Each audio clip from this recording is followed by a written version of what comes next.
Muito bem, estamos então dando início à nossa segunda aula deste curso sobre o Apocalipse de São João Apóstolo. Nós ainda estamos na introdução.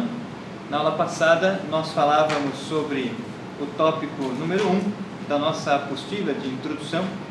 Terminamos a aula então falando sobre a autenticidade e canonicidade deste texto da Sagrada Escritura, não é? Pois bem, a autenticidade diz respeito a quem escreveu o texto. Nós cremos, com a tradição da Igreja, que o Apocalipse foi então escrito por São João Apóstolo, não é?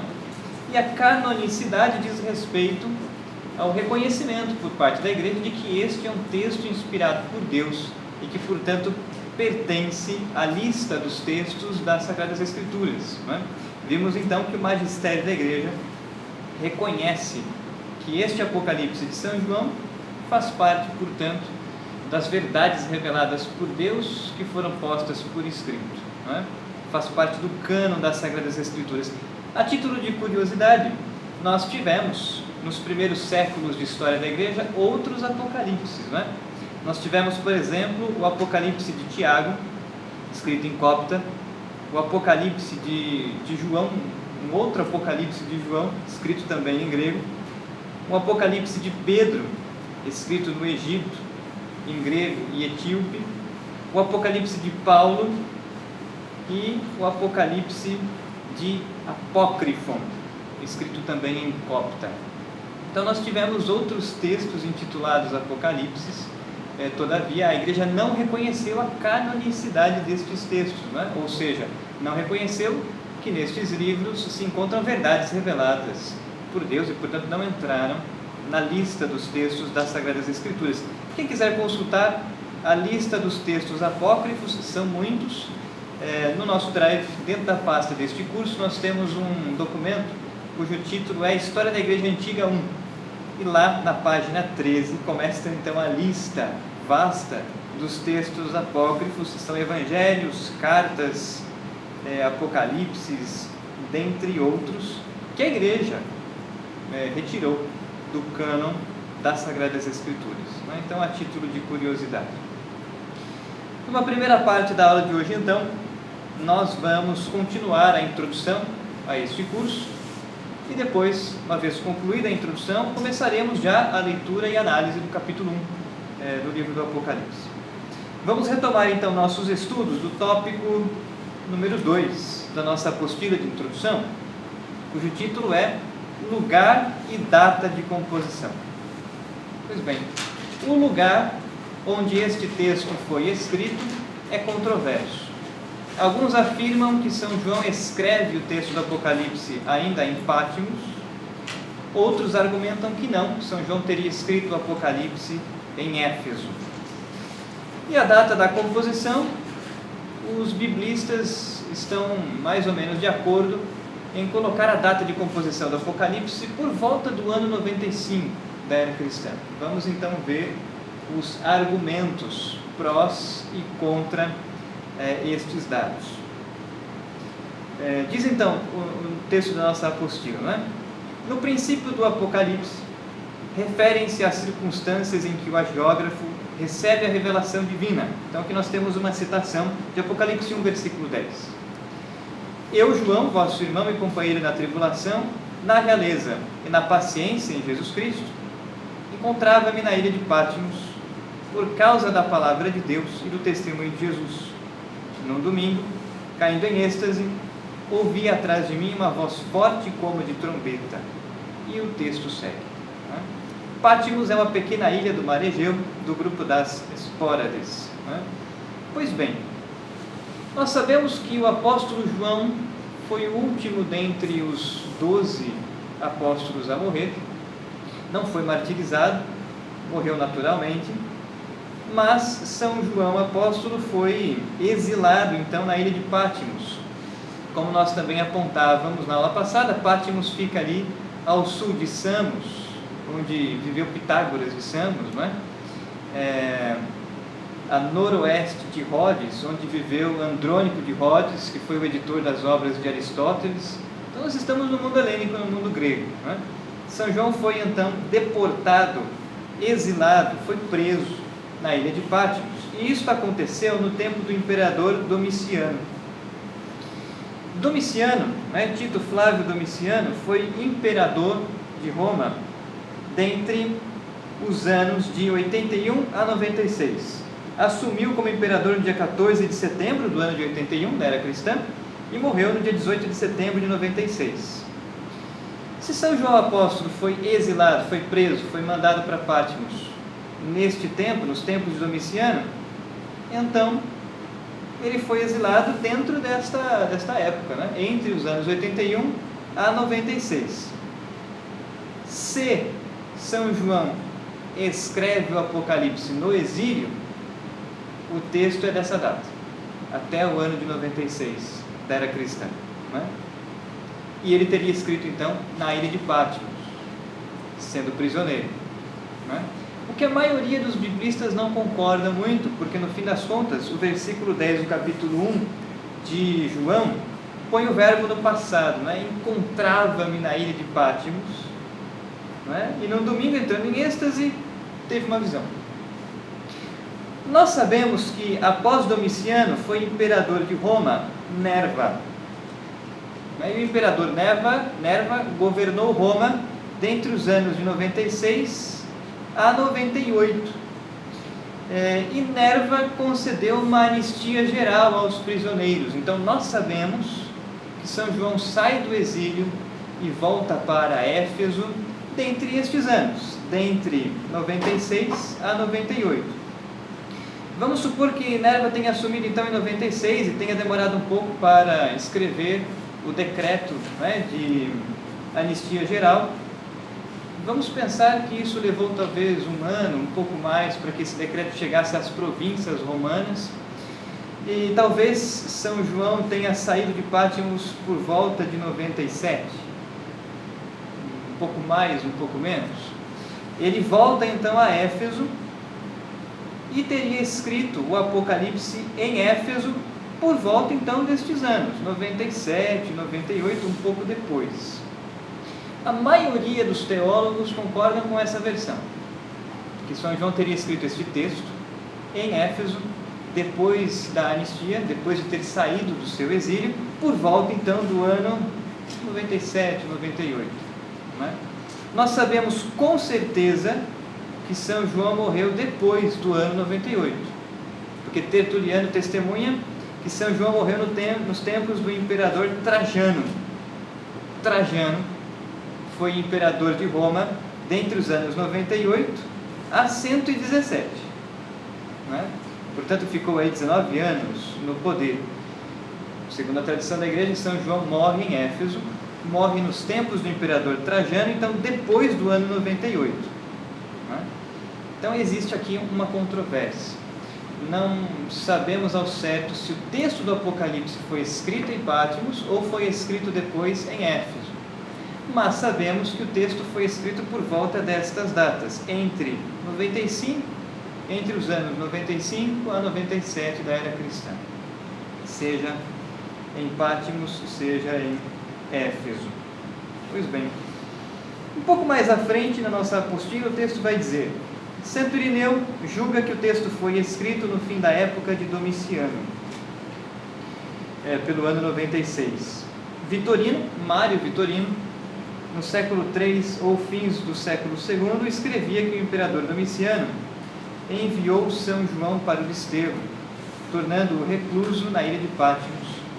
O mesmo é relatado por São Jerônimo e Eusébio. Então nós temos várias fontes, cristãs e não cristãs, que testemunham a favor do exílio de São João na ilha de Pátmos nos tempos do imperador Domiciano, entre os anos 81 e 96. Disso não há dúvida. Nós não sabemos se ele escreveu o texto lá em Pátmos ou não. Sabemos que ele teve a experiência mística e profética, ele teve a revelação divina na ilha de Pátmos, isso ninguém duvida. Experiências místicas, do êxtase místico e do êxtase profético, estas visões proféticas, São João as teve na ilha de Pátmos, sendo prisioneiro. Disso não há dúvida. Mas quanto ao momento em que ele escreve, então, o texto do Apocalipse, nós não temos certeza se foi em Patmos ou em Éfeso posteriormente, né?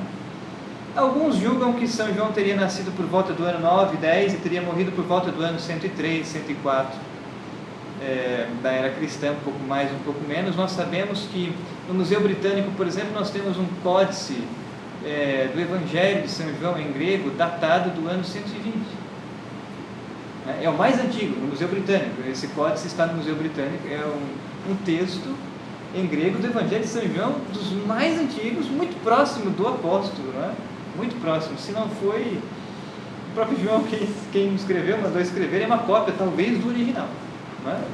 Então, essas coisas são muito interessantes, né? São testemunhos históricos e até mesmo arqueológicos, né, da existência destas pessoas. E ainda no ponto número 2 da nossa apostila, o texto diz: de fato, foi a partir do ano 71 que o primeiro dia da semana cristã começou a chamar-se Dies Domini, o dia do Senhor, ou domingo. Por tudo isso, a data aproximada do ano 95, assinalada pela tradição, é verossímil e aceitável. Porque ele cita aqui, né, que por volta do ano 71, o domingo começou a ser chamado de dia do Senhor, o primeiro dia da semana, né? Porque, segundo alguns relatos, também eles históricos, foi a partir do ano 71 que a igreja começou a ter o domingo como domingo, e São João vai usar essa expressão, né, num domingo. Apocalipse 1:10. Então, se São João usa essa expressão, com certeza ele escreve o texto depois do ano 71. Né? A tradição da igreja, portanto, coloca como data provável de redação do texto o ano 95, 96, 97, são datas possíveis. Né? Pois bem, eu pessoalmente, se é que eu posso dar uma opinião pessoal, eu imagino, eu penso, acredito, que São João tenha escrito o Apocalipse em Éfeso, depois do seu exílio, depois de ter sido liberto, né, então, da prisão em Patmos. Mas essa é uma opinião pessoal, né? Eu concordo com a maioria dos teólogos que também pensam assim, dessa forma, mas nós não temos como bater o martelo, né, nessa questão. Muito bem, passemos adiante, vamos ao tópico de número 3. Quem foram, ou quem são, os destinatários, e qual é a finalidade deste texto, não é? Com o qual se encerra a Sagrada Escritura. O livro é dirigido a 7 igrejas da Ásia: Éfeso, Esmirna, Pérgamo, Tiatira, Sardes, Filadélfia e Laodiceia. Então, se nós olharmos aqui para o mapa, nós teremos então em vermelho sinalizados aqui as cidades, as igrejas às quais São João dirige o seu texto. E é engraçado porque ele dirige as cartas às igrejas no sentido horário. Primeiro ele escreve a Éfeso, depois a Esmirna, depois a Pérgamo, depois a Tiatira, a Sardes, Filadélfia e Laodiceia. Né? Como quem diz, o tempo passa e o tempo urge, né? Convertei-vos, porque essa é a exortação que ele vai dirigir aos cristãos destas cidades, né? Aos cristãos destas igrejas. Então ele vai falando de cada uma delas, citando cada uma delas no sentido horário. Todavia, são 7 igrejas. Ou seja, o número 7 nas Sagradas Escrituras indica a perfeição, indica um número completo, total. Em outras palavras, São João está se dirigindo à Igreja Universal, está se dirigindo a toda a igreja, está se dirigindo à Igreja Católica. Não é? A palavra católica significa isso, universal. Não é? Nós somos católicos em 2 sentidos. Nós somos católicos porque cumprimos o mandato de Cristo de pregar e anunciar o Evangelho ao mundo inteiro, então estamos em toda parte do mundo. Mas também somos católicos porque nós cremos em toda a verdade revelada por Deus. Né? Então, nesse sentido, nossa fé é católica porque nós cremos em toda a verdade revelada por Deus, diferentemente dos protestantes, que escolheram deixar de crer em certas coisas. Né? Uma vez que nós temos como fontes da revelação divina a Escritura e tradição, somos católicos, né? Cremos em toda a revelação divina. É isso que diz o texto. Os comentadores estão de acordo em afirmar que se trata de um número simbólico, que significa toda a igreja. Assim, o Apocalipse destina-se à Igreja Universal. Já o cânon de Muratori afirmava no século II, nós lemos esse texto na aula passada, João no Apocalipse, ainda que escreva às 7 igrejas, todavia fala a todas elas. Então, quem são os destinatários deste texto? Toda a igreja. Não só toda a igreja do século I, contemporânea a São João, toda a igreja ao longo de toda a história da igreja. Portanto, nós também estamos inseridos aí como destinatários. Este livro da Sagrada Escritura se destina a nós, fala a nós, fala a nossa alma, nos revelam verdades de fé a serem cridas, vividas. Então, toda a igreja é destinatária do texto do Apocalipse. E qual é a finalidade? Por que São João escreve este texto? A finalidade do escrito sagrado é colocar em prontidão os cristãos contra os sérios perigos que existiam para a fé, as primeiras heresias, e ao mesmo tempo consolar e animar quantos sofriam o peso da tribulação, perseguição, desterro e o martírio. Então nós temos pelo menos 2 finalidades do Apocalipse. A primeira delas é colocar todos nós, todos os seus destinatários, em prontidão. É saudável, salutar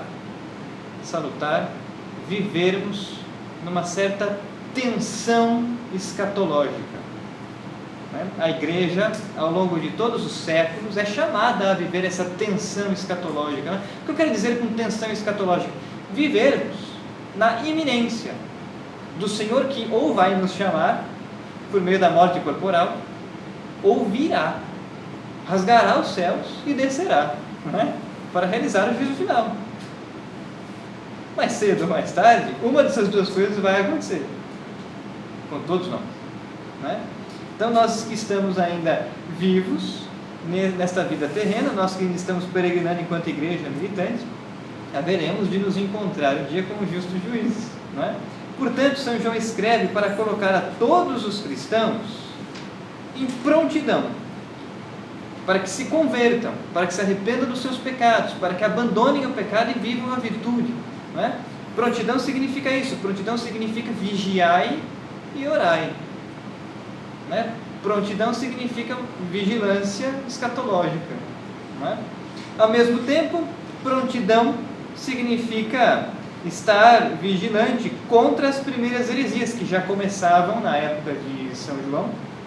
Quais foram as primeiras heresias? Sobretudo a gnose, e o sincretismo pagão. Foram as 2 primeiras heresias. O que é gnose? Gnose é uma palavra grega que significa conhecimento.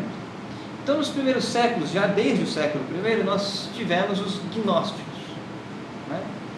que, em linhas gerais, acreditavam terem recebido uma revelação toda especial de Deus, e que, em geral, eram dualistas. Então, para os gnósticos, em linhas gerais, a alma, o espírito, é algo bom e criado por Deus, o corpo e a matéria é algo mau e criado pelo demônio.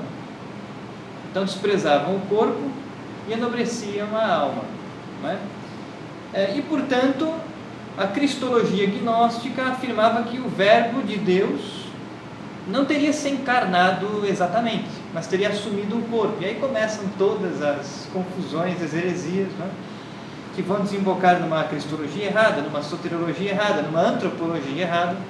A gnose já estava presente no primeiro século, mas não só, nós tivemos também o sincretismo pagão cristão, ou seja, muitos judeus ao se converterem traziam costumes judaicos, muitos pagãos ao se converterem traziam costumes pagãos, continuavam a viver certos costumes pagãos. Isso também era um problema na igreja dos primeiros séculos.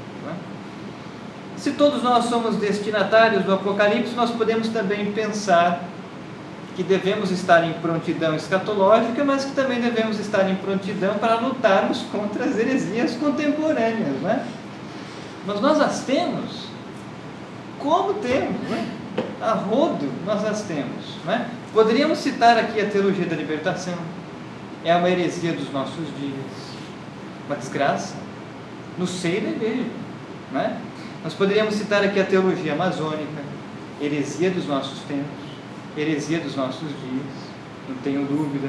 Nós poderíamos citar aqui o neopelagianismo, né? O que é isso? O que é o neopelagianismo? O sujeito acha que vai salvar-se com as suas próprias forças, não cultiva mais a vida interior, não cultiva mais a vida de oração. A missa deixou de ser um sacrifício do corpo e sangue de Cristo e passou a ser um encontro social tão somente. Perderam a fé, não é? O neopaganismo, o sincretismo contemporâneo. O sujeito é católico e vai na missa aos domingos, mas no dia de semana vai no centro. É espírita, católico espírita, já ouviram isso por aí? Isso é heresia, não é? Isso é um sincretismo contemporâneo. Aliás, isso é pecado mortal contra o primeiro mandamento, não é? As falsas doutrinas, em geral, todas elas, né? O budismo, o hinduísmo, o satanismo, a maçonaria, o Sechonoye, o messianismo, a umbanda, o espiritismo, falsas doutrinas perniciosas, falsas doutrinas diabólicas, não tenho dúvida.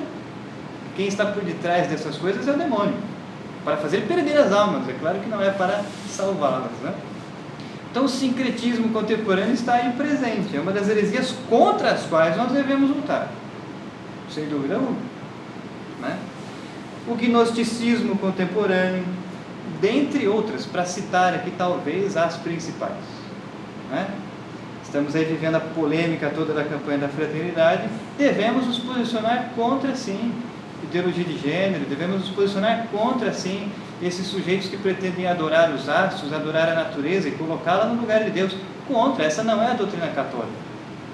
Heresias contemporâneas, portanto, o Apocalipse nos convida a ficar de prontidão, né? A guardar, viver e defender a doutrina católica, o caminho de santidade, o caminho de salvação, que só é um e não há outro, né? Cristo Jesus. Ele mesmo diz no Evangelho: eu sou o caminho, a verdade e a vida. Ninguém vem ao Pai senão por mim. Não há outro caminho. Não é só um único mediador entre Deus e os homens, o homem Cristo Jesus, não é?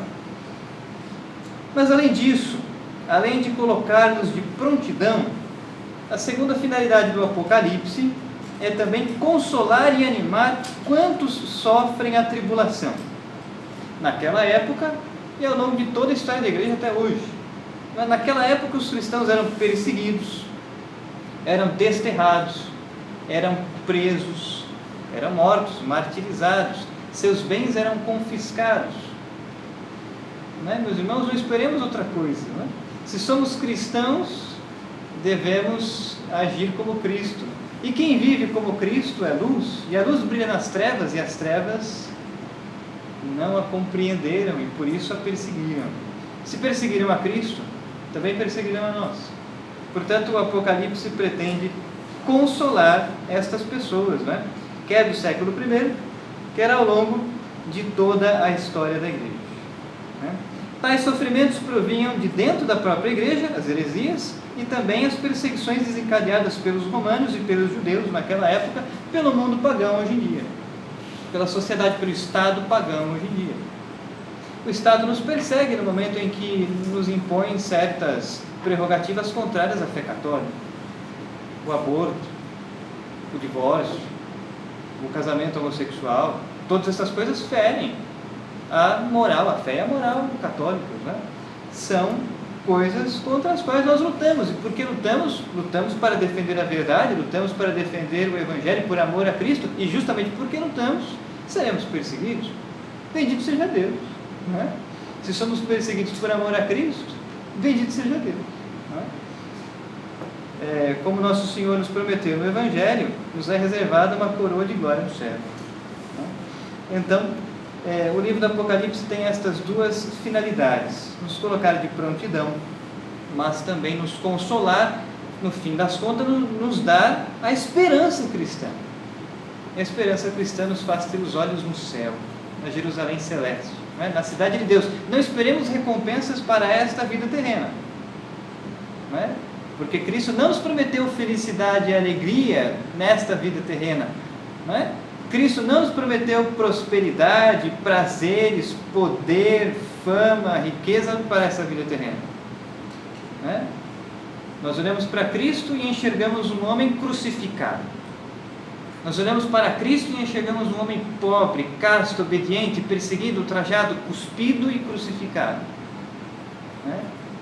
Eis, se queremos nos tornar semelhantes a Cristo, eis o que devemos abraçar nessa vida terrena, a cruz.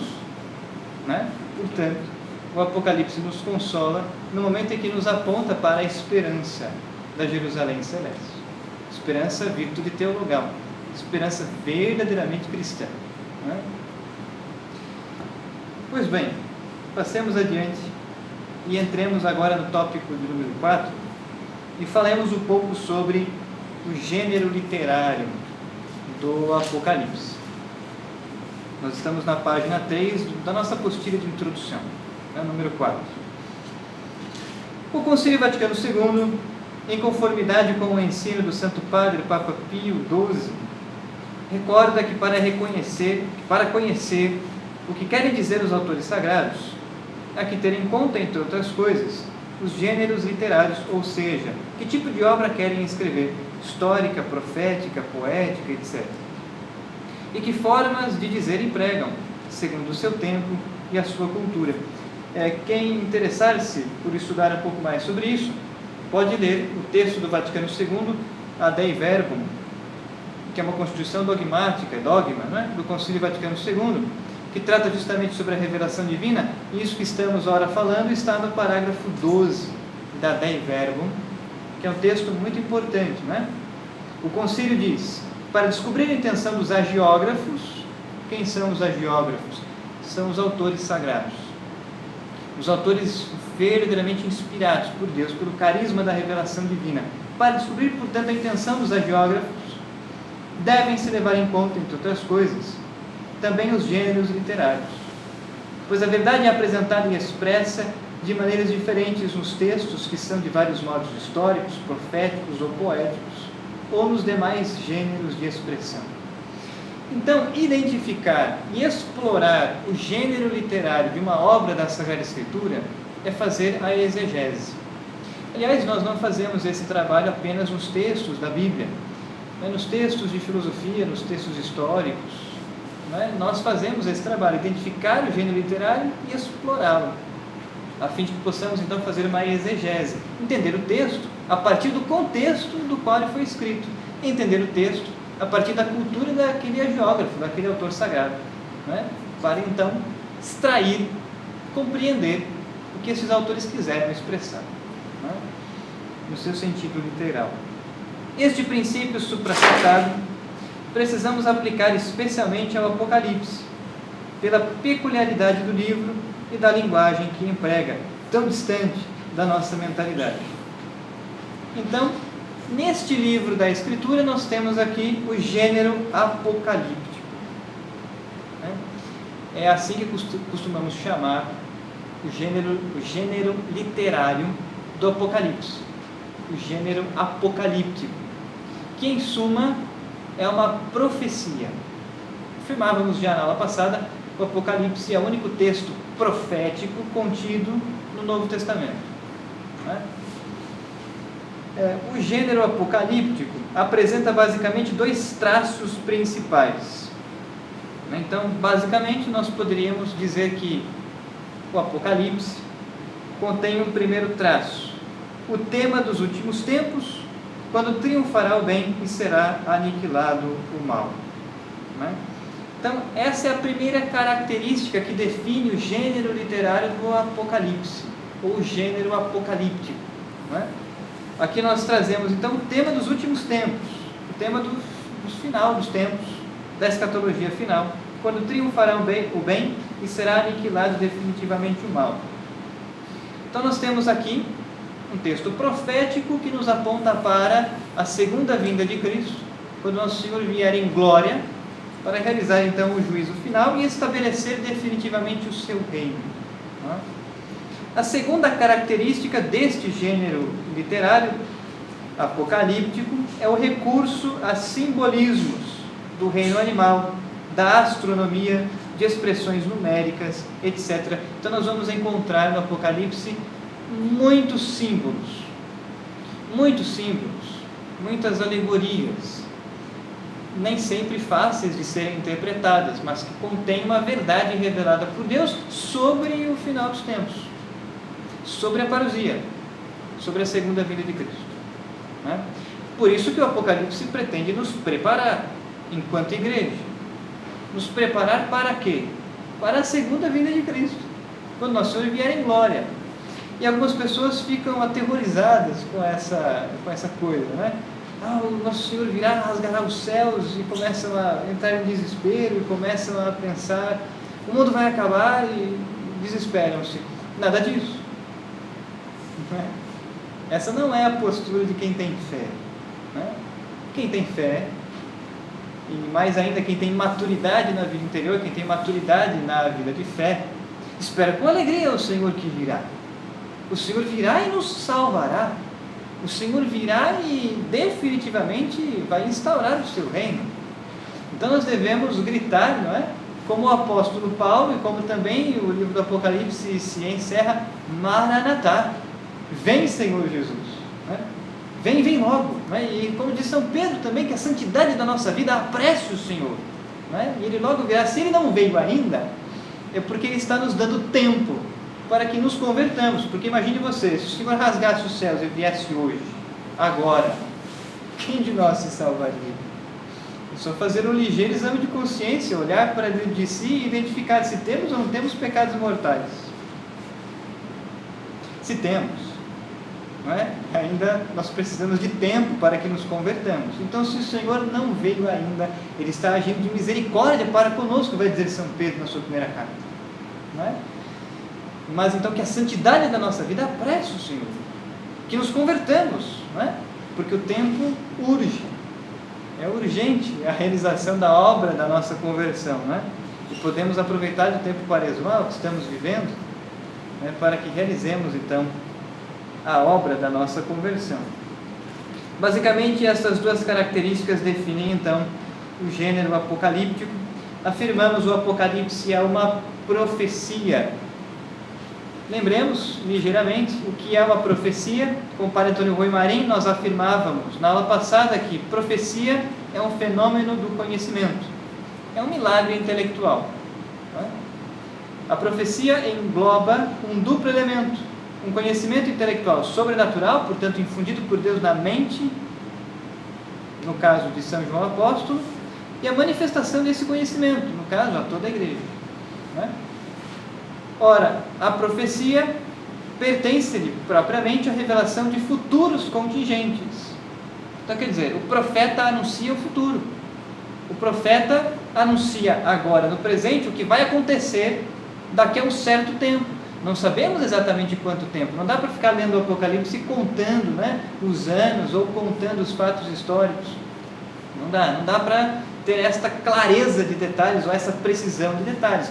Mas os profetas anunciam sim o futuro, o que vai acontecer depois, daqui a um tempo, anunciam tudo isso já agora. Assim, os profetas do Antigo Testamento anunciaram, por exemplo, o exílio da Babilônia, anunciaram a vinda do Messias, e nenhuma profecia Deus deixou cair por terra. Então, no mínimo, é para acender uma luz na nossa mente e refletirmos. Se a Sagrada Escritura até hoje nunca mentiu, e a Sagrada Escritura afirma que Nosso Senhor virá, Ele virá de verdade, rasgará os céus, não é? Mais cedo ou mais tarde, essa é a fé católica, não é? Nós cremos que o Senhor há de vir para julgar os vivos e os mortos. E o tempo litúrgico, no qual a Igreja nos convida a uma reflexão mais profunda sobre isso, é o Advento. É por isso que o Advento se chama Advento, porque nós devemos refletir sobre o Senhor que há de vir. As 2 primeiras semanas do Advento, principalmente, refletem isso. A vinda do Senhor em glória, a parousia. Não é? E parece-me que muitos padres e mesmo bispos deixaram de pregar essa verdade católica, que nós precisamos recuperar urgente. Precisamos dessa tensão escatológica pulsando na nossa alma, não é? Para que vivamos em santidade. Pois bem, isto é então uma profecia. O profeta participa, portanto, da presciência divina. O que é a presciência divina? Deus é onisciente, ou seja, conhece todas as coisas. Deus é transcendente ao tempo e ao espaço, ou seja, está presente em todas as épocas. Deus olha para a linha do tempo de fora dela. Nós olhamos para a linha do tempo de dentro dela, porque nós somos limitados e contingentes. Estamos dentro do tempo e do espaço, e não precisava de Kant para afirmar essas coisas. Santo Agostinho já tinha dito isso no século V. Né? Nós somos contingentes, mas Deus é transcendente. Deus olha para a linha do tempo de fora dela. Deus é onipotente, onisciente e onipresente. Conhece todas as coisas. O profeta participa desse conhecimento da presciência divina, porque Deus lhe dá a conhecer de maneira sobrenatural. Importante dizer isso. O profeta não tem um carisma natural, segundo a sua natureza. Ele tem um dom do Espírito Santo, um dom carismático do Espírito Santo, que é o dom de profecia, que Deus não dá a todos, Deus dá a quem escolheu dar, com uma finalidade. No caso, colocar de prontidão e consolar a igreja, como vimos anteriormente. Não é? A profecia. O Apocalipse é um texto profético. Não é? Esse é um pressuposto muito importante. Continua o texto: desta forma, o Apocalipse, enquanto texto divinamente revelado, é uma literatura profética repleta de simbolismo, visões e exortações de ordem moral. Esta obra de São João apresenta traços fundamentais parecidos com os profetas, sobretudo Isaías, Ezequiel, Zacarias e Daniel, que são profetas do Antigo Testamento que também escrevem neste gênero literário, apocalíptico. Todavia, apresenta uma dimensão diferente, a que adquire a história humana sob a soberania de Cristo, reconhecida e celebrada na Igreja, novo povo de Deus, que no presente sofre como seu Senhor a perseguição por parte das forças do mal. Mas o desenlace final já foi revelado na ressurreição e ascensão de Cristo, e está a preparar-se ao longo da história mediante a santidade, as boas obras e o sofrimento dos justos, ou seja, a vida de Cristo é um ícone do que vai acontecer com a igreja. Cristo é o esposo da diletíssima esposa que é a igreja. Cristo é a cabeça deste corpo místico que é a igreja. Portanto, o Cristo total, nos ensina Santo Agostinho, o Cristo completo, o Cristo total é cabeça e membros. É Cristo e sua igreja, unidos. Por isso esse amor esponsal entre Cristo e sua igreja. O que aconteceu com Cristo acontecerá com a igreja, sua esposa. Se Cristo foi perseguido, morreu e ressuscitou, subiu aos céus, e isto acontecerá com a igreja. Aliás, estes são os traços que o Catecismo da Igreja Católica e Santo Agostinho também, em uma obra chamada Cidade de Deus, descrevem sobre a igreja. Se Cristo passou pela paixão, morte e ressurreição, a igreja passará pela aprovação derradeira. Paixão, morte e ressurreição. Isso significa que as etapas escatológicas são pelo menos 7. Então, quando nós estudamos escatologia final, na aula passada dizíamos que a escatologia se subdivide em escatologia intermédia e escatologia final. Se nós fôssemos resumir as etapas da escatologia final, nós poderíamos dividi-las em 7. Quais são então as etapas escatológicas? Primeiro, a apostasia universal da verdade e o abandono da fé. É o primeiro passo. É o primeiro passo. Então, a apostasia universal da verdade e o abandono da fé. E isso está no Catecismo da Igreja Católica, na primeira parte, quando o Catecismo estuda o credo. Nos nossos tempos, não temos visto outra coisa. Verdade seja dita. Nos nossos tempos, nós temos visto uma apostasia universal da verdade. As pessoas abandonam a verdade pelo politicamente correto. Não se prega mais a verdade, não, porque eu posso ofender o meu irmão. Mas que loucura é essa? As pessoas colocaram o ser politicamente correto no lugar da verdade do Evangelho. É claro, ninguém vai sair por aí pregando, olha, se converte, você vai para o inferno. A gente não prega desse jeito. Claro que não. Mas nós devemos pregar a verdade por amor a Cristo e por amor aos nossos irmãos. Porque quando nós pregamos a verdade e esclarecemos nossos irmãos que estão no pecado, que nós de fato os amamos, porque nós estamos trabalhando pela salvação eterna destas pessoas. Quem ama de verdade o próximo, trabalha pela sua salvação eterna, trabalha pela salvação de sua alma, trabalha para arrancá-lo do pecado e para trazê-lo mais próximo de Deus, para a vida da virtude. Né? Quem ama verdadeiramente o próximo trabalha pela sua salvação eterna. Né? Portanto, o que nós temos visto nos nossos tempos é uma apostasia universal da verdade. As pessoas abandonam a verdade pelo politicamente correto. Não é? O abandono da fé. As pessoas abandonam a fé que sustentou a igreja ao longo de 2000 anos pelas heresias contemporâneas, ou pela volta das heresias antigas. Querem viver uma mentira e uma falsidade que é doce aos ouvidos, do que viver a verdade, que dói no momento, mas que salva a alma, que nos aponta o caminho da eterna salvação, que nos arranca do inferno. Entende? Que vale ao homem ganhar o mundo inteiro se vier a perder a vida eterna. Que vale a nós ouvirmos falsas verdades, ouvirmos um discurso açucarado que não nos leva a lugar algum, senão ao ódio diante de Deus. Porque é isso que o Senhor vai dizer no Apocalipse: porque sois morno, nem frio, nem quente, estou para vomitar-te da minha boca. Não é? Em vez de nós preferirmos a verdade, que dói quando nós ouvimos, mas que nos converte, nos põe no caminho da salvação, a maioria das pessoas preferem o discurso adocicado, aquela coisa mansa, que só engana, que só mente e que não conduz a lugar nenhum. Nos nossos tempos, verdade seja dita, nós temos visto uma apostasia universal da verdade e o abandono da fé, né? Para fazer um falso ecumenismo. Um falso ecumenismo. Porque existe um verdadeiro, mas o que nós temos visto por aí é um falso ecumenismo. Né? Para dizer, todas as religiões são boas, todas as religiões salvas, isso é mentira, e mentira diabólica. Só há um caminho de salvação, e é Cristo Jesus nosso Senhor, não outro. Então, o que eu quero dizer com isso? Que nós vivemos em um tempo apocalíptico. Quer dizer com isso que nosso Senhor vai rasgar os céus amanhã e realizar o juízo final? Não. Ao longo da história da igreja, nós tivemos diversos tempos apocalípticos. Né? Quando, por exemplo, no século XIII, nós tivemos um Papa e um antipapa, é o contexto de Santa Catarina de Sena, estamos estudando na quinta-feira, isso foi um tempo apocalíptico. Né? Quando nós tivemos a Revolução Protestante, né? E a perseguição dos cristãos católicos, isso foi um tempo apocalíptico. O padre Kentenich, fundador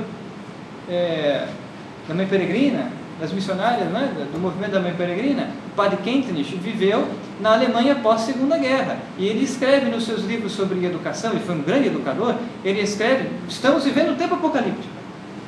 Né? Então, ao longo da história da igreja, nós tivemos diversos tempos com características apocalípticas. E os nossos dias, meus irmãos, não é diferente. Nós vivemos em um tempo apocalíptico. Se vai demorar mais 20, 30, 100 anos, 500 anos para o Senhor voltar, ninguém sabe. O fato é que nós vivemos um tempo com essas características, né?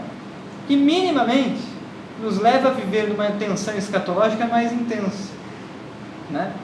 Então, a primeira etapa escatológica, né? A apostasia universal da verdade e o abandono da fé. A segunda etapa escatológica, a perseguição universal da igreja por parte da impiecidade. A perseguição da igreja. Como Cristo foi perseguido, a igreja será perseguida. A esposa será perseguida como foi o esposo. O corpo místico de Cristo será perseguido e crucificado como foi a cabeça. Não é? Então, essa é a segunda etapa escatológica. A perseguição universal da igreja por parte da impiecidade, por parte do mundo, dos mundanos. Nos nossos dias nós vemos que aqui no Ocidente a igreja é perseguida de dentro, minada por dentro, perseguida culturalmente. No Oriente a igreja é perseguida literalmente. Literalmente. Diga-se de passagem, os cristãos que o Estado Islâmico matou e tem matado, os cristãos que o comunismo nos países como China e Coreia do Norte tem preso e matado, executado. A igreja é perseguida. Onde a igreja é perseguida, Cristo é perseguido. É isso que Jesus vai dizer a Saulo, não é? Saulo, por que me persegues? Jesus já tinha morrido e ressuscitado, mas por que me persegues? Porque quem persegue é o corpo místico de Cristo, persegue a Cristo. Né?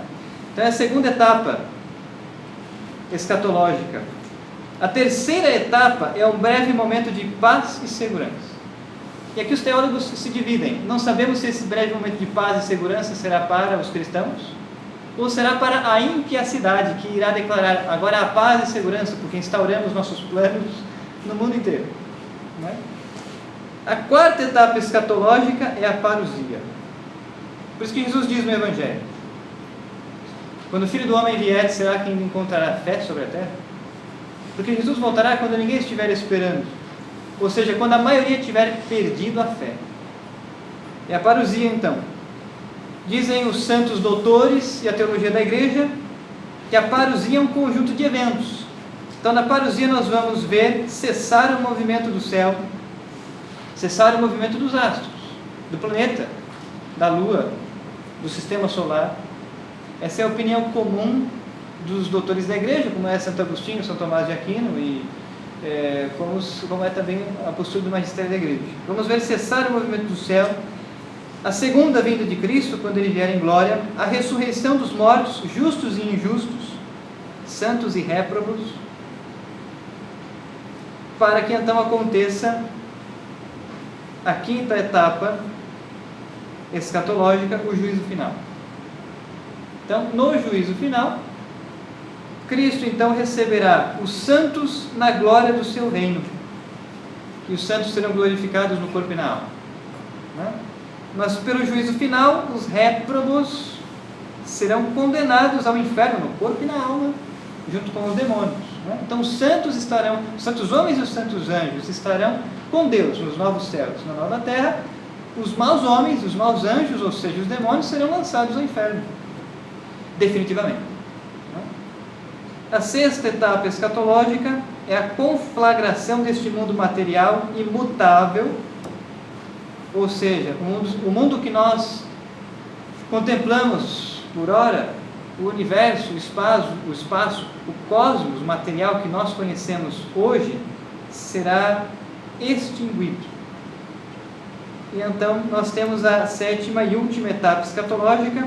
Nosso Senhor criará novos céus e uma nova terra, estabelecendo definitivamente o seu reino, né? São as 7 etapas escatológicas. Tudo isso está contemplado no Apocalipse. Tudo isso está contemplado no Apocalipse. E aqui nós resumimos, apenas citando as etapas escatológicas, porque nós poderíamos aprofundar muito tudo isso. Quem quiser aprofundar este tema, eu indico a vocês um livro do Padre Antônio Ruy Marín, que se chama Teologia della Salvazione, que foi publicado pela BAC.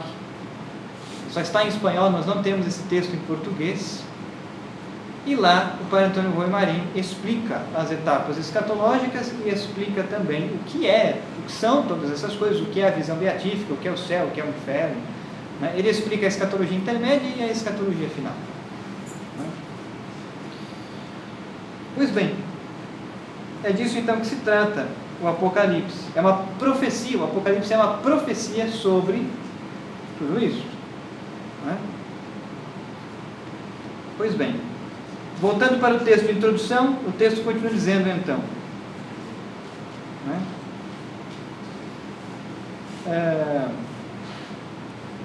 O desenlace final está presente então na própria vida de Cristo. O que aconteceu com Cristo acontecerá com a igreja.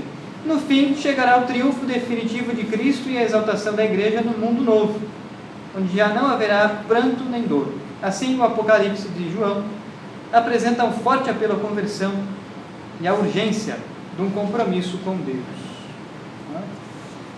Pois bem, na sequência, nós apresentamos aqui 5 posturas hermenêuticas distintas e complementares para interpretarmos o Apocalipse, tá?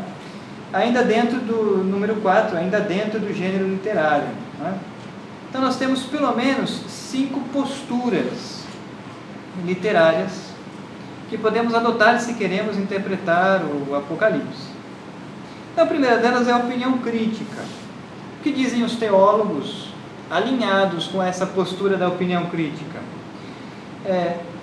Essa postura é própria dos estudiosos modernos que veem no Apocalipse uma luta entre a igreja e o Estado no final do século I.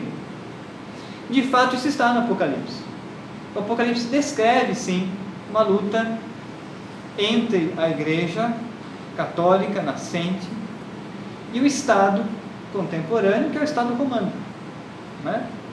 Em todas as perseguições que os cristãos sofriam por parte dos romanos e por parte dos judeus, né?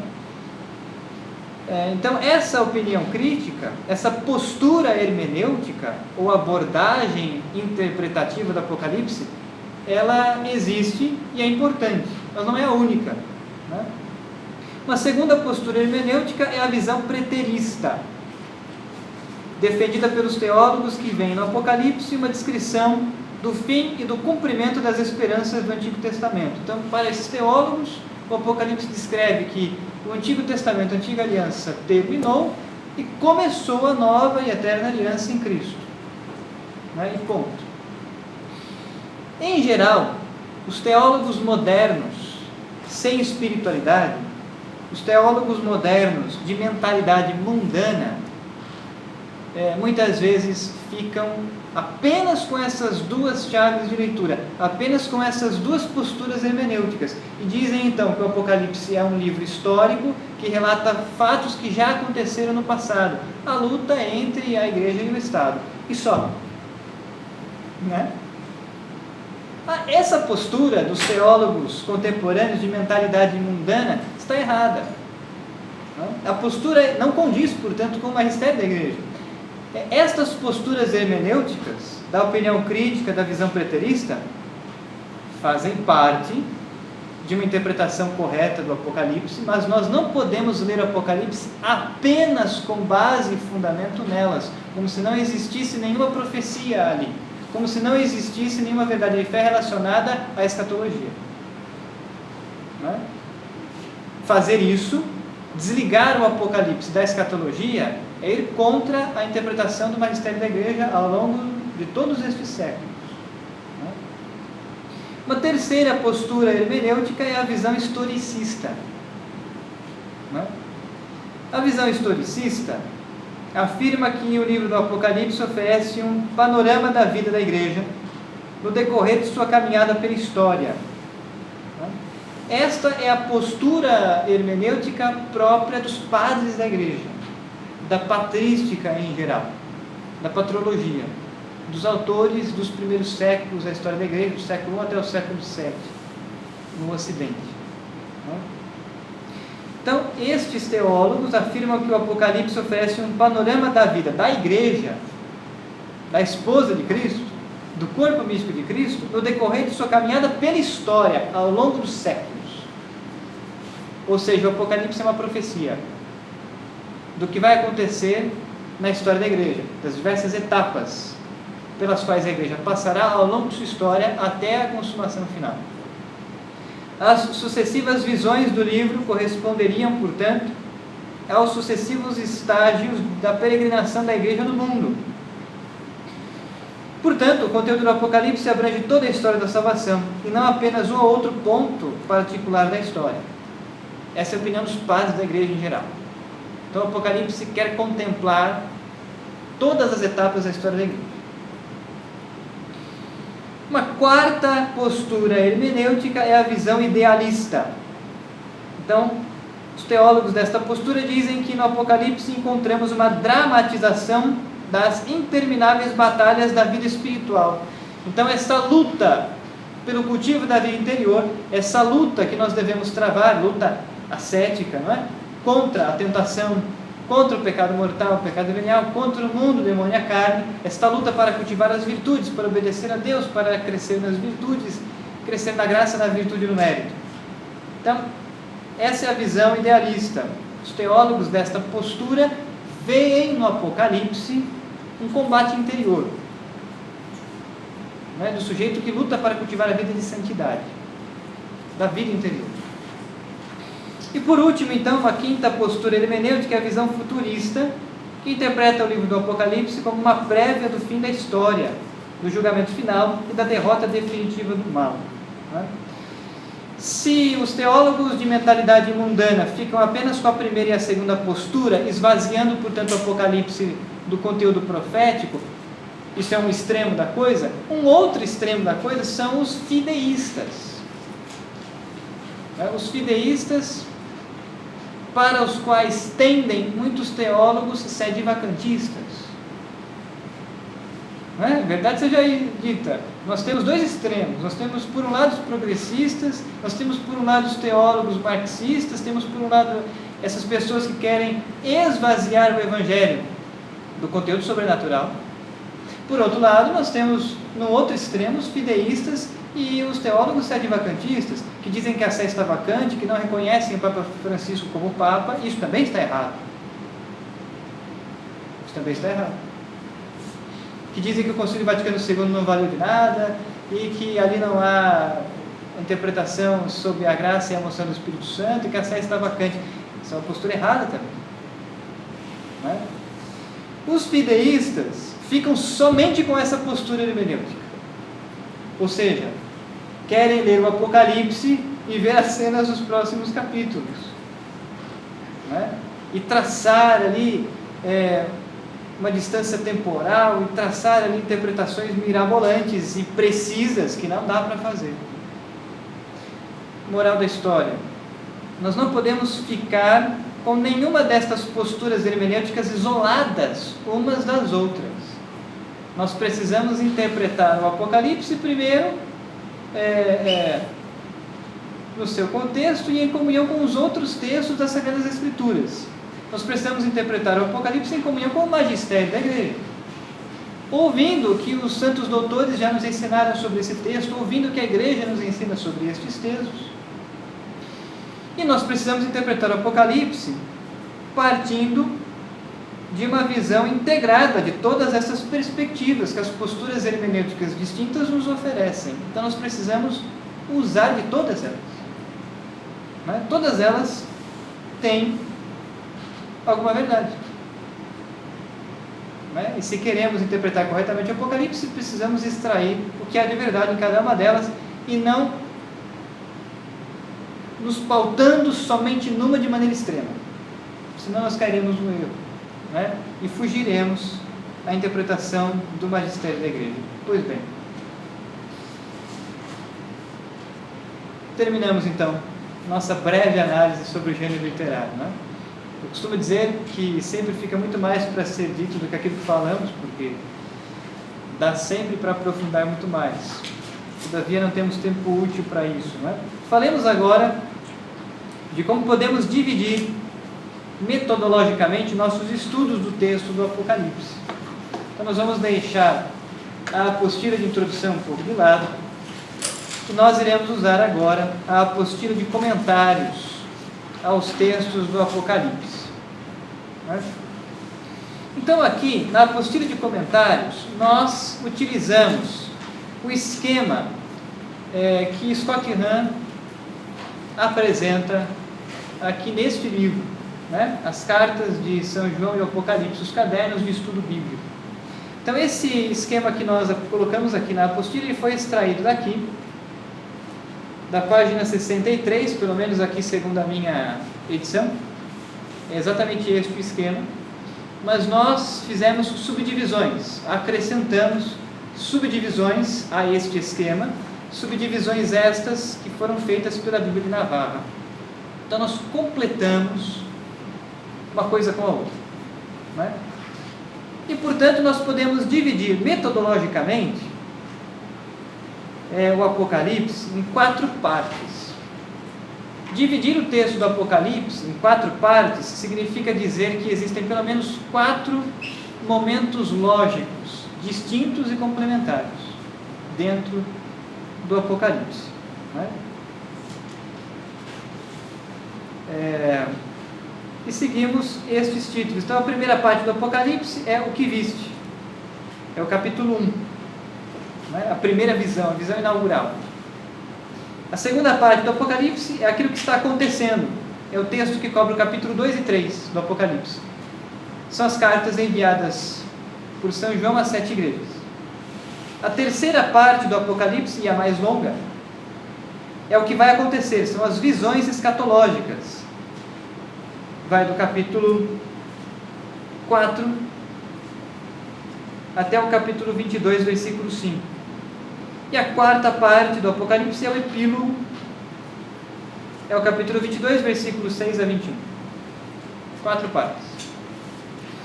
Nós vamos agora começar a estudar a primeira parte do livro do Apocalipse. A primeira parte, portanto, está sob o título O que viste? A primeira visão, a visão inaugural, né, do Apocalipse. Essa primeira parte, o que viste, pode ser subdividida em 2 momentos distintos. Então nós temos a introdução, versículo de 1 a 8, e a visão inaugural, versículo de 9 a 20. A primeira parte, portanto, o primeiro momento dentro da primeira parte, a introdução do que viste, pode ser, por sua vez, fragmentada, de novo. Então é lá a página 1 da nossa apostila de comentários ao Apocalipse, né? Então nós temos aqui no tópico 1.1.1 o prólogo, e depois do prólogo nós temos o cabeçalho epistolar. Então nós vamos agora, nesse momento, ler e analisar o prólogo do Apocalipse, que está no capítulo 1, versículos de 1 a 3. É esse o texto que nós vamos ler e analisar primeiro. Então eu vou ler esse texto tal como ele está na Bíblia da CNBB, e depois nós vamos retomar esse texto na Bíblia de Navarra e tecer comentários, indicando os pressupostos e as implicações de cada detalhe que estiverem nos versículos. Então diz o texto, Apocalipse 1, versículos de 1 a 3. Revelação de Jesus Cristo, que Deus lhe deu para que mostrasse aos seus servos as coisas que devem acontecer em breve. Ele a deu a conhecer pelo seu anjo, a seu servo João, que atesta a palavra de Deus e o testemunho de Jesus Cristo, segundo o que viu. Bem-aventurado aquele que faz a leitura, e bem-aventurados os que ouvem as palavras da profecia e guardam o que nela está escrito, pois o tempo está próximo. Estes são os 3 primeiros versículos do capítulo 1 do Apocalipse. E usando então agora a tradução da Bíblia de Navarra, vamos analisar versículo a versículo. Então, Apocalipse 1, versículo 1. Revelação de Jesus Cristo, que Deus lhe concedeu para manifestar aos seus servos o que em breve deve acontecer, e que ele fez saber mediante o envio do seu anjo ao seu servo João. A primeira palavra aqui importante é a palavra revelação. A palavra revelação vem então da língua grega. Se nós pegarmos o Apocalipse tal como ele está escrito em grego, nós teremos aqui o primeiro fragmento do versículo 1, Apocalipsis Iesou Christou, com a flexão no genitivo. Apocalipse, revelação de Jesus Cristo, né? Apocalipse é uma palavra grega, portanto, que significa no mínimo 3 coisas, né? Se nós recorrermos ao dicionário de grego do Novo Testamento, nós vamos perceber que Apocalipse é uma palavra que pode primeiro significar manifestação da verdade. Então, em um primeiro sentido, Apocalipse pode ser traduzido por manifestação da verdade. Então poderíamos dizer, manifestação da verdade de Jesus Cristo aos seus servos. Uma segunda tradução de Apocalipse é revelação, propriamente dita. Então, como já vimos, revelação aqui trata-se da revelação divina, ou revelação pública. Ou seja, uma revelação que nos mostra verdades de fé para toda a igreja, que acrescenta verdades de fé ao depositum fidei. Isto é o que significa a revelação aqui, revelação divina, ou revelação pública, na era apostólica, ou seja, essa revelação faz parte do depositum fidei, é palavra de Deus a toda a igreja. que São João Apóstolo teve foram experiências místicas, ordinárias e extraordinárias, ou seja, êxtase místico e êxtase profético. Né? E, dentre essa experiência mística, Deus lhe deu revelações públicas, revelações que ele deveria anunciar a toda a igreja. Né? Portanto, São João Apóstolo é um destes agiógrafos, é um destes autores sagrados que Deus utilizou para que escrevessem os textos que compõem o cânon das Sagradas Escrituras. O agiógrafo sempre recebe de Deus um carisma, o carisma da revelação divina, o carisma da inspiração divina. Então, em um segundo sentido, Apocalipse significa isso, revelação. Em um terceiro sentido, Apocalipse, do grego, pode ser traduzido por parousia. E é dessa maneira que São Pedro vai usar essa mesma expressão Apocalipse na sua primeira carta, capítulo 1, versículo 5. Em 1 Pedro, capítulo 1, versículo 5, se você ler esse texto no grego, você vai encontrar lá a palavra Apocalipse, significando parousia. Né? Nesse contexto das cartas petrinas. Certo? Então nós temos pelo menos 3 traduções possíveis desta expressão, dessa palavra grega, Apocalipse. A Vulgata manteve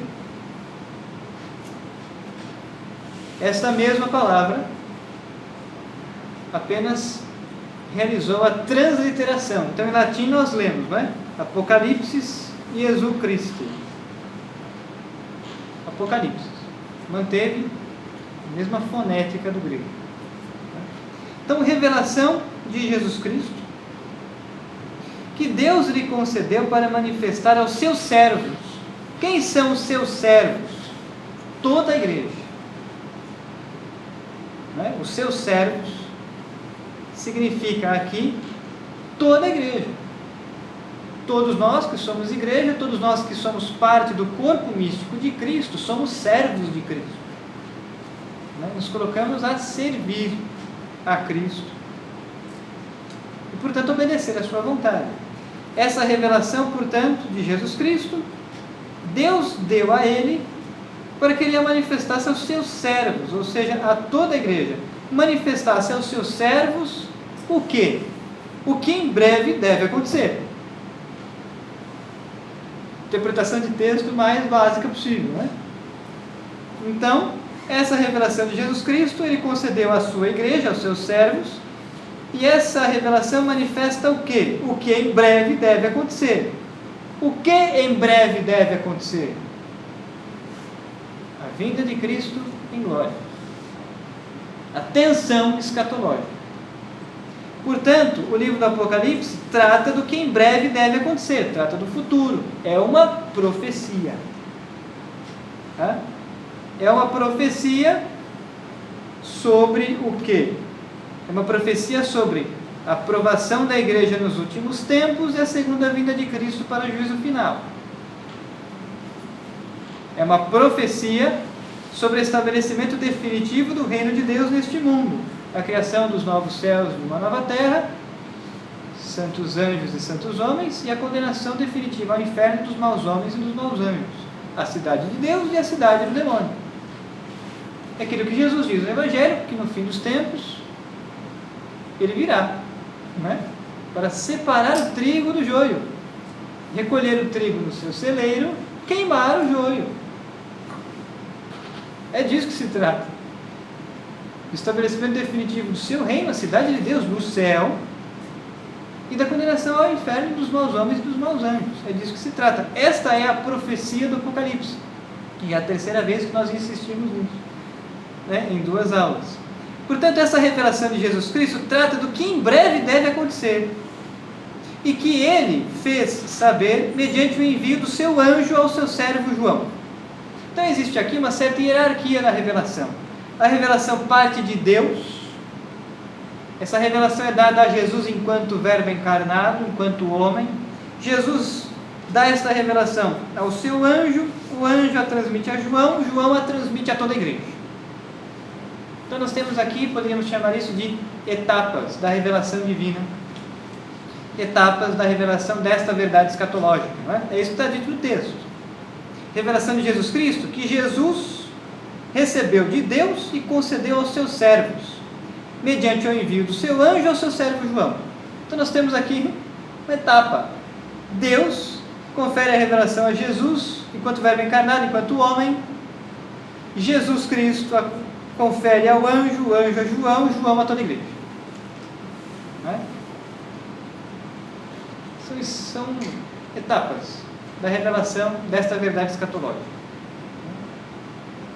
Versículo 2: ao seu servo João, o qual atesta como palavra de Deus e testemunho de Jesus Cristo tudo o que viu. Não é? Então é João quem está escrevendo. E João está dizendo: eu, enquanto apóstolo, eu que recebi tal revelação escatológica de Deus, por meio de Cristo, do seu anjo, quero revelar tais verdades de fé a toda a igreja, e atesto que tudo isto é palavra de Deus. Tudo isto é palavra de Deus, ou seja, tudo isto é verdade revelada por Deus, que faz parte do depositum fidei, verdades reveladas por Deus necessárias à nossa eterna salvação. É revelação divina, palavra de Deus. João então atesta que tudo que escreveu neste livro do Apocalipse vem de Deus, é palavra de Deus e, portanto, não provém nem do espírito humano, nem do espírito diabólico. Porque para o discernimento dos espíritos, só há 3 causas possíveis. Ou tal revelação, ou tal fenômeno provém de Deus, ou do espírito humano, ou do espírito maligno. Não tem outras causas. Então, por exemplo, os textos apócrifos foram textos nos quais não existiram inspiração divina, mas também não necessariamente tiveram inspiração diabólica. Os textos apócrifos muitas vezes tiveram uma inspiração meramente humana, de homens que quiseram escrever algo, mas que não acrescenta nenhuma verdade de fé nova, que tem uma outra verdade de história, verdade histórica. Nós encontramos alguma verdade histórica em alguns textos apócrifos. Alguns textos apócrifos são provenientes do gnosticismo, e aí sim nós temos dedo de Satanás no meio, né? Entendem? Então, para realizar o discernimento dos espíritos, nós precisamos ter como pressuposto esse critério. Qualquer coisa que aconteça ou que seja dita, ou provém de Deus, ou provém do homem, ou provém do demônio. São João está dizendo aqui que ele, enquanto apóstolo de Cristo, está testemunhando que o que ele escreveu no seu Apocalipse é palavra de Deus. E, portanto, veio de Deus, é revelação divina. Acrescenta verdades de fé necessárias à eterna salvação. Não provém da cabeça dele, ele não inventou isso. E também não provém do demônio. Em outras palavras, é isso que ele está dizendo aqui, no versículo 2. Não é? Então, São João atesta que o Apocalipse é palavra de Deus e atesta o testemunho de Jesus Cristo. Não é? O qual atesta como palavra de Deus e testemunho de Jesus Cristo tudo o que viu. Viu aqui também pode adquirir a conotação conheceu. Tudo o que lhe foi revelado. Versículo 3. Feliz do que lê e dos que ouvem estas palavras proféticas e observam as coisas nelas contidas, porque o tempo está próximo. Né? Então aqui, neste texto do prólogo do Apocalipse, nós encontramos pressupostos muito importantes. Então o versículo 3 diz: feliz do que lê e dos que ouvem estas palavras proféticas. Aqueles que leem e os que ouvem, indica aqui a liturgia, o movimento litúrgico, que já existia naquela época. Né? Desde a era apostólica, a Igreja Católica celebra a missa. com liturgia da palavra e com liturgia eucarística. Isso já existia. E não é nem desde o ano 95, é desde o ano 33, né? Desde o momento em que Cristo instituiu a Eucaristia. Nós temos missa, celebração eucarística com liturgia da palavra e com liturgia eucarística, não é? Então, quando o versículo 3 diz: feliz do que lê e dos que ouvem estas palavras, faz eco à liturgia. Mas feliz daqueles que leem, daqueles que ouvem estas palavras proféticas e os que observam, ou seja, os que vivem, os que colocam em prática, não é? Porque não basta só ouvir, não basta só conhecer. Jesus diz no Evangelho, não é? Nem todo aquele que me diz Senhor, Senhor entrará no reino dos céus. O que nós conhecemos, meus irmãos, não nos leva para o céu. Não é? O que é que nos leva para o céu? Se nós colocamos em prática, se nós vivemos, se nós observamos, se nós obedecemos a Deus com obras, com atitudes, se nós colocamos em prática o que ouvimos e entendemos e estudamos. O demônio conhece a Sagrada Escritura de cabo a rabo, do Gênesis ao Apocalipse. E vocês acham que o demônio usa a Escritura para quê? Para tentar Jesus, né? Porque a tentação de Jesus no deserto, o demônio usou a própria Escritura. Então, conhecer a Bíblia não nos leva para o céu, não. O que nos leva para o céu? Se nós vivermos o que aprendemos com as Sagradas Escrituras, se nós renunciamos ao pecado e se nós cultivamos a virtude. Existem pessoas que infelizmente existem pessoas que infelizmente vão à missa no final de semana, mas comungam em pecado mortal. Comungar em pecado mortal é cometer um sacrilégio. Quem diz isso é Santo Atanásio, por exemplo. Então o sujeito ele vai à missa, ele ouve a palavra, ele comunga, mas está no adultério, está na fornicação. Entende isso? Está em pecados mortais, está comungando em pecado mortal. Não está caminhando para a sua eterna salvação. Pelo contrário. Entende? Então nós precisamos efetivamente realizar a obra da nossa conversão. Uma conversão concreta, porque muitas vezes, meus irmãos, deixa eu ser sincero com vocês, muitas vezes nós somos uma fraude. Muitas vezes nós vivemos de aparência, sepulcros caiados, muitas vezes nós não passamos disso, e eu sou o primeiro da lista. Porque muitas vezes nós falamos, nós pregamos, nós damos aula, nós exortamos as pessoas e nós continuamos a cometer pecados mortais. Entende? Nós vivemos de aparências, somos cristãos de fraude, somos uma fraude diante de Deus. Porque Deus conhece as nossas obras, os nossos pecados, as nossas misérias, a nossa podridão interior. Deus conhece. Nós não escondemos isso diante de Deus, nós podemos esconder isso diante das pessoas. Mas diante de Deus, nós não escondemos.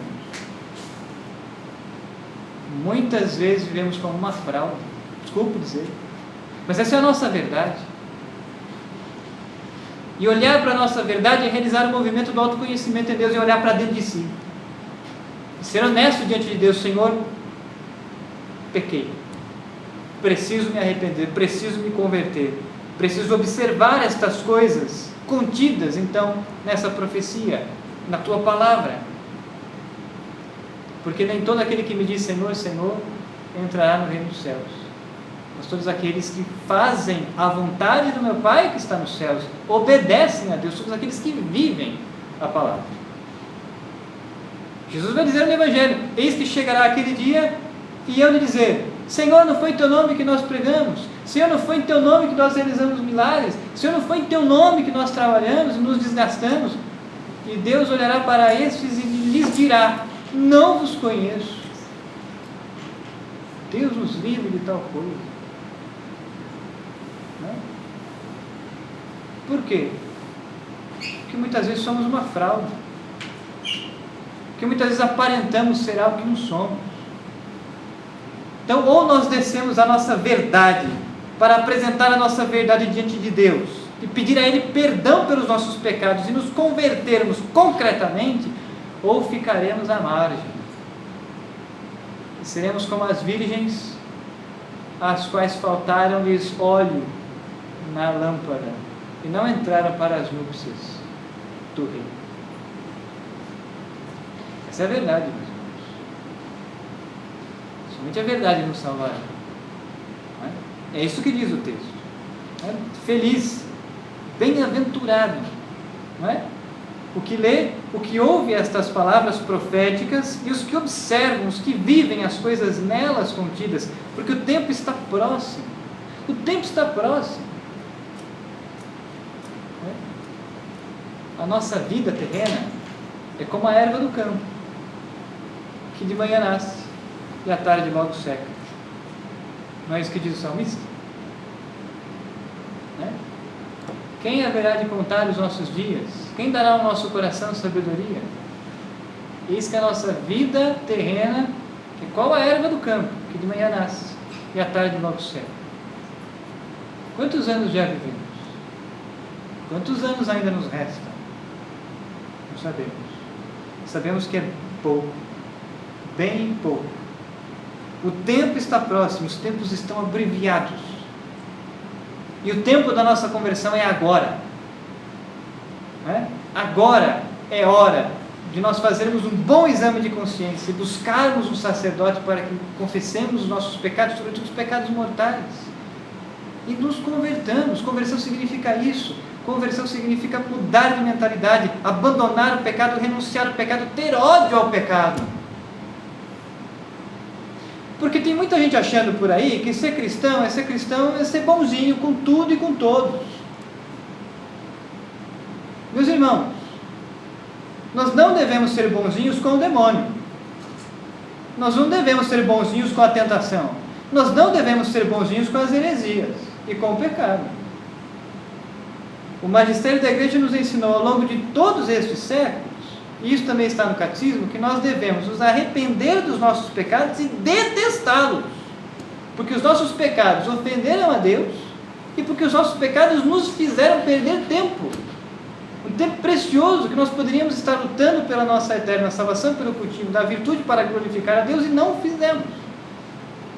Então não existe verdadeiro amor ao bem sem ódio ao mal.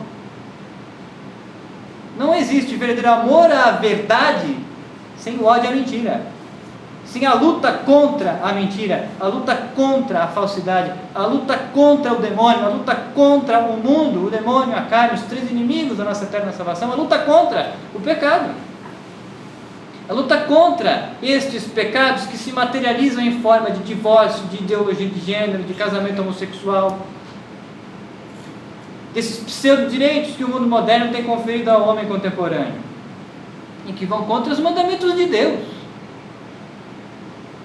Vão contra os mandamentos de Deus. Ou nós somos uma pessoa como São João Batista, ou nós adquirimos fibra, têmpera, coragem para pregar o Evangelho. Esses dias nós, se não me falha a memória, celebrávamos Thomas More, não é? Que foi condenado à decapitação por defender a verdade sobre o matrimônio, por ir contra o divórcio do rei da Inglaterra. Não é? Então, quer dizer, exemplos não nos faltam. Olhemos para a vida dos santos. Os santos são o Evangelho vivo. Não é? Olhemos para a vida dos santos. E queiramos também nós sermos santos. Não é? O tempo está próximo, o tempo está abreviado. Então nós precisamos trabalhar com temor e tremor pela nossa eterna salvação. Por amor a Deus, para defender a verdade, para defender o Evangelho, para lutar pela salvação das almas. Porque nós amamos verdadeiramente o próximo, quando com toda a caridade nós exortamos o próximo: meu irmão, o caminho que tu segues é um caminho de pecado. O caminho que tu segues, se é um caminho de pecado mortal, não te levará para outro lugar senão para o inferno. Então volta.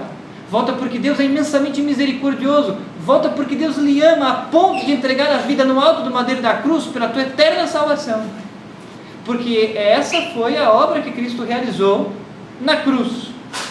Cristo nos libertou, sim.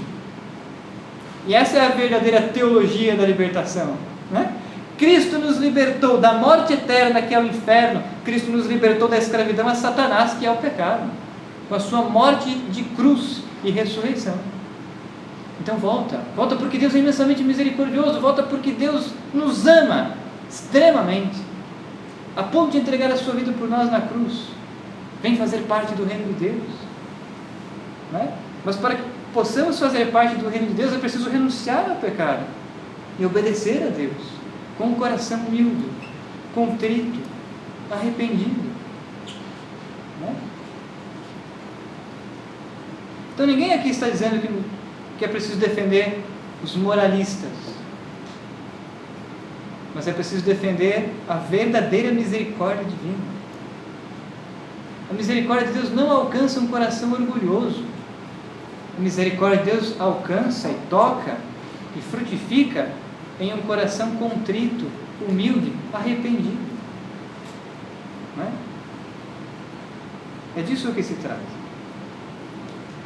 Então aqui nós indicamos alguns pressupostos e algumas implicações deste texto do prólogo, do capítulo 1, prólogo do Apocalipse. Nós vamos adiante e passemos agora ao segundo momento dentro da primeira parte, o tópico 1.1.2, o cabeçalho epistolar, saudação e destinatários. É o texto contido no capítulo 1 do Apocalipse, versículos de 4 a 8. Vamos ler esse texto tal como ele aparece na Bíblia da CNBB e em seguida vamos analisá-lo com a tradução da Bíblia de Navarra. Diz o texto: João, às 7 igrejas que estão na Ásia, a vós, graça e paz da parte daquele que é, que era e que vem, da parte dos 7 Espíritos que estão diante do trono de Deus, e da parte de Jesus Cristo, a testemunha fiel, o primogênito dentre os mortos, o soberano dos reis da terra. Aquele que nos ama, que por seu sangue nos libertou dos nossos pecados e fez de nós um reino, sacerdotes para seu Deus e Pai. A Ele a glória e o poder pelos séculos dos séculos. Amém. Eis que Ele vem com as nuvens, e todo o olho o verá, e também aqueles que o transpassaram. E todas as tribos da terra baterão no peito por causa dele, sim, amém. Eu sou o Alfa e o Ômega, diz o Senhor Deus, aquele que é, que era e que vem, o Todo-Poderoso. Pois bem, analisemos então estes versículos. Nós estamos agora então no cabeçalho epistolar, saudação e destinatários. João, São João Apóstolo, às 7 igrejas da Ásia. As 7 igrejas, ou seja, Éfeso, Esmirna, Pérgamo, Tiatira, Sardes, Filadélfia, Laodiceia. As 7 igrejas da Ásia enquanto província do Império Romano, atual oeste da Turquia. Ou seja, São João se refere às 7 igrejas da Ásia Menor. São João se dirige à igreja universal, à igreja católica, à igreja de todos os séculos, a nós. Graça e paz. Graça e paz vos sejam concedidas. Graça e paz são os bens messiânicos por excelência. São os principais bens messiânicos. Graça, e é somente por meio da vida na graça que nós alcançamos a paz. O que é graça? O que é a graça de Deus? Poderíamos entrar aqui nas diversas classificações da graça. Basicamente nós temos a graça santificante, a graça atual, a graça sacramental e a graça especial. São as 4 espécies de graça que o próprio Catecismo da Igreja Católica, promulgado no pontificado de João Paulo II, nos ensina a existir. A graça santificante, que é o estado de graça. Nós estamos na graça santificante quando não cometemos nenhum pecado mortal.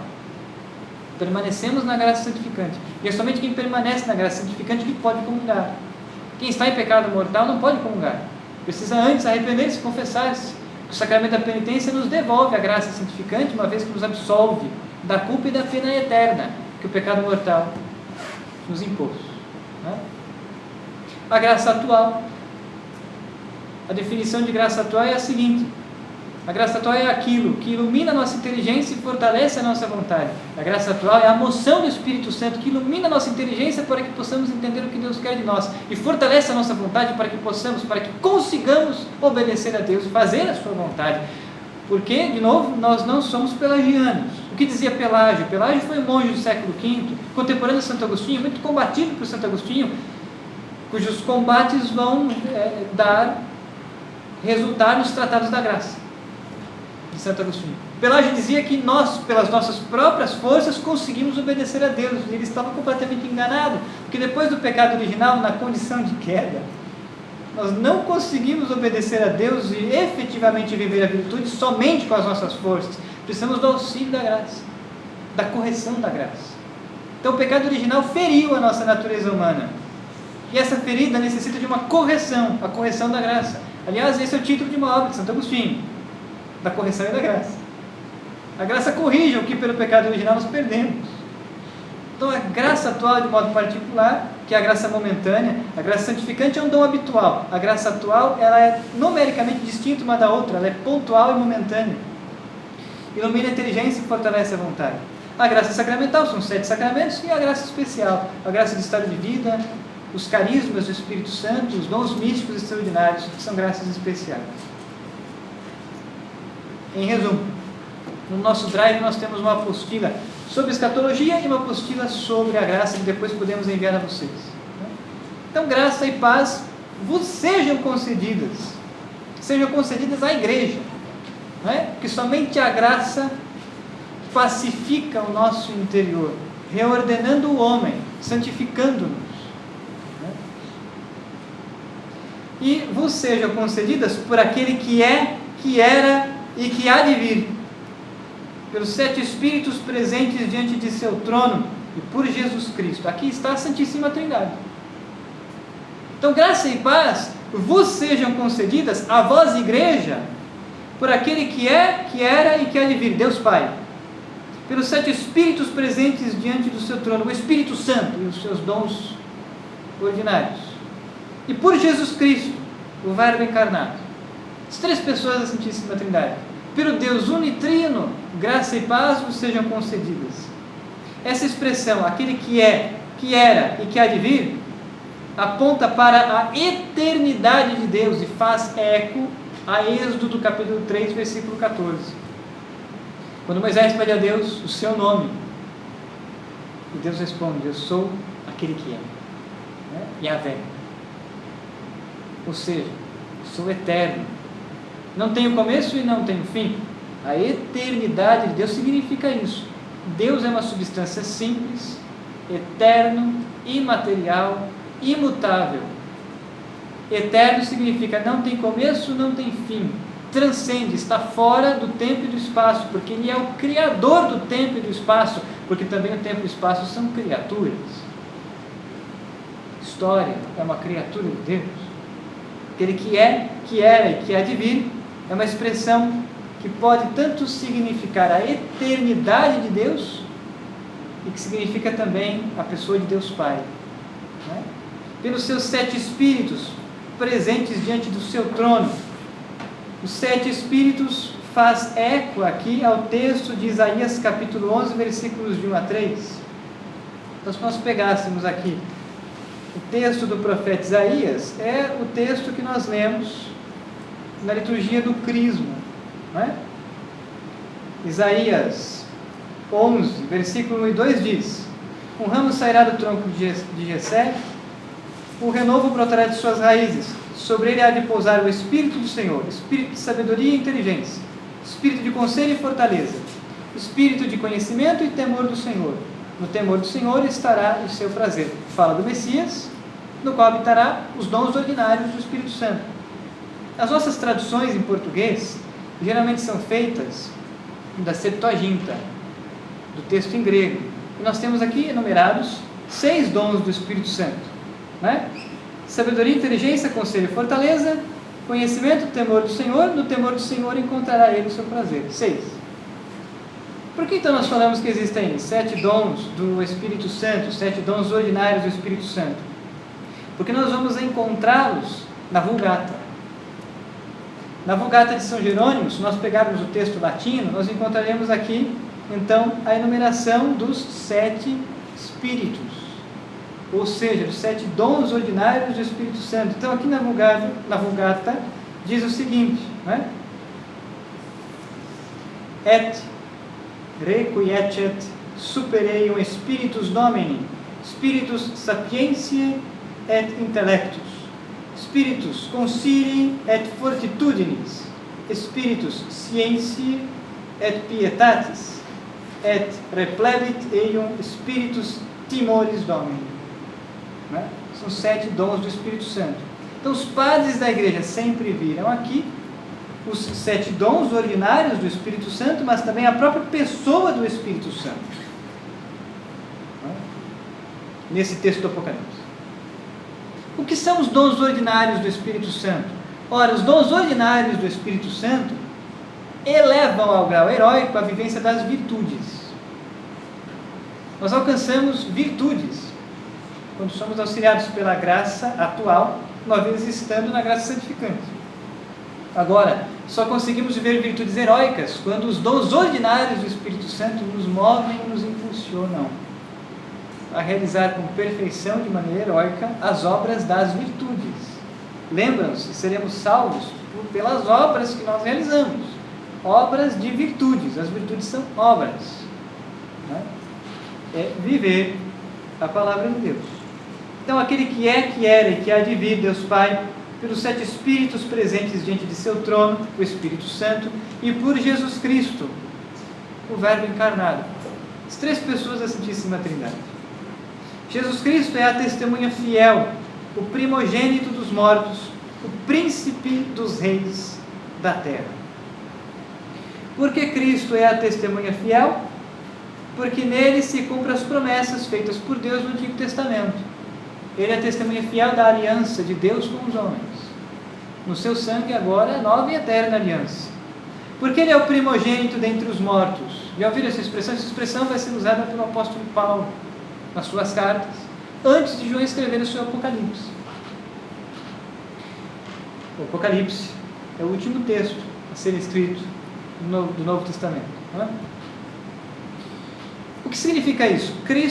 Jesus Cristo é o primogênito dentre os mortos. Primogênito, o primeiro. Cristo foi o primeiro que morreu, passou pela primeira morte na cruz, seu corpo e sua alma se separaram, mas a divindade ficou unida ao corpo e à alma, importante dizer isso, e ressuscitou. Ele é o primogênito dentre os mortos. Ele é o primeiro que morreu e ressuscitou.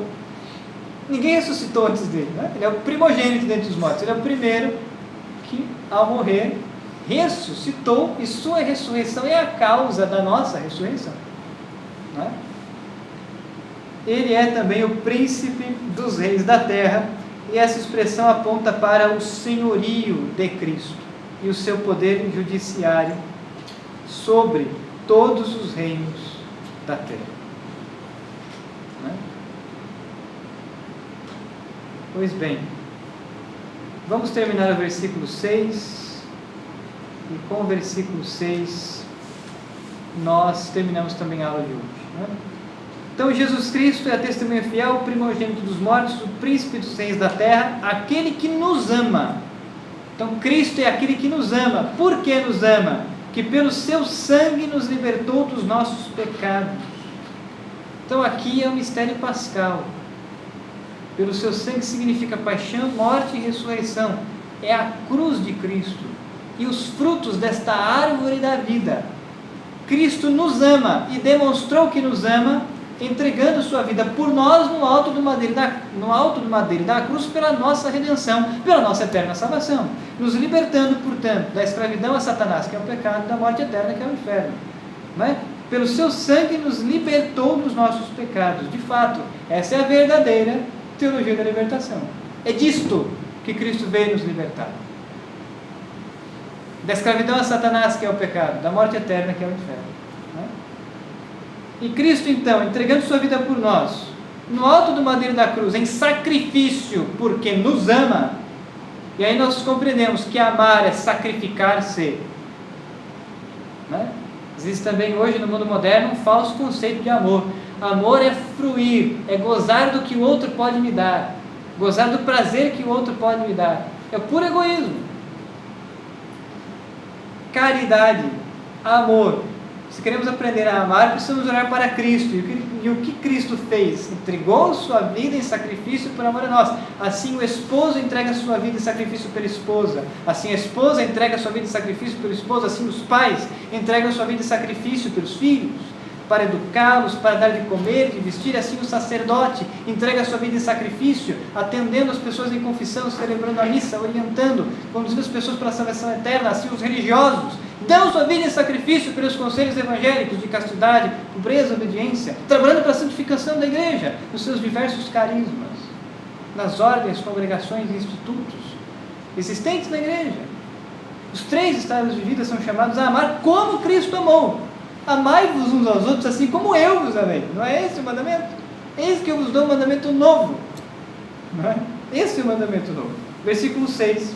Jesus então fez de nós um sacerdócio régio para Deus, seu Pai. A Ele a glória e o poder pelos séculos dos séculos. Amém. Então Cristo, pela sua paixão, morte e ressurreição, fez de nós, igreja, um sacerdócio régio para Deus. Então todos nós possuímos estes bens messiânicos. Somos sacerdotes, profetas e reis. Todos nós. Não somos todos nós sacerdotes ministeriais. O sacerdócio ministerial pertence àqueles que recebem os 3 graus da ordem do sacerdócio ministerial: o diaconato, o presbiterato e o episcopado. Mas todos nós cristãos católicos, todos nós batizados, temos um sacerdócio laical. Somos sacerdotes, profetas e reis. Somos sacerdotes para entregar a nossa vida em sacrifício. Somos profetas para pregar a verdade. E somos reis para participar do reino de Deus, participar da glória de Deus, sobretudo na eterna salvação por meio da visão beatífica. Né? Pois bem, nós vamos então encerrar a aula de hoje por aqui. Paramos no versículo 6. Restam ainda o versículo 7 e 8 para terminarmos aqui o cabeçalho epistolar, saudação e destinatários. Mas nós vamos parar por aqui porque o versículo 7 e 8 tem muitos pressupostos e precisaremos tocar em diversos textos da Sagrada Escritura, então deixaremos isso para a próxima aula. Teremos então agora um tempo para responder possíveis perguntas que nos foram enviadas. César está dizendo que no chat das pessoas que nos acompanham pelo canal do Professor Fide não há perguntas. Se alguém tiver alguma pergunta, pode colocá-la agora. Lembrando que eu também estarei no final da aula para quem quiser conversar pessoalmente. Quem quiser também mandar uma mensagem pelo WhatsApp, ou quem quiser mandar um e-mail com perguntas, dúvidas, eu vou respondendo assim que for possível. Às vezes eu demoro um pouco para responder, mas procuro responder a todos. Podem também fazer perguntas e observações por estes meios. Tá bem? Nós vamos então parar por aqui. Na próxima aula, nós vamos então terminar os estudos do cabeçalho epistolar. Vamos ler e analisar o versículo 7 e o versículo 8. E já vamos adentrar na segunda parte do Apocalipse. O segundo momento dentro da primeira parte do Apocalipse. Vamos estudar a primeira visão, a visão inaugural, né, e os seus detalhes. É isso então. Quero agradecer a todos vocês que estão aqui presentes, agradecer a todos vocês que nos acompanham ao vivo pelo canal do Professor Fide e os que assistem pela gravação posteriormente. Muito obrigado e até a nossa próxima aula.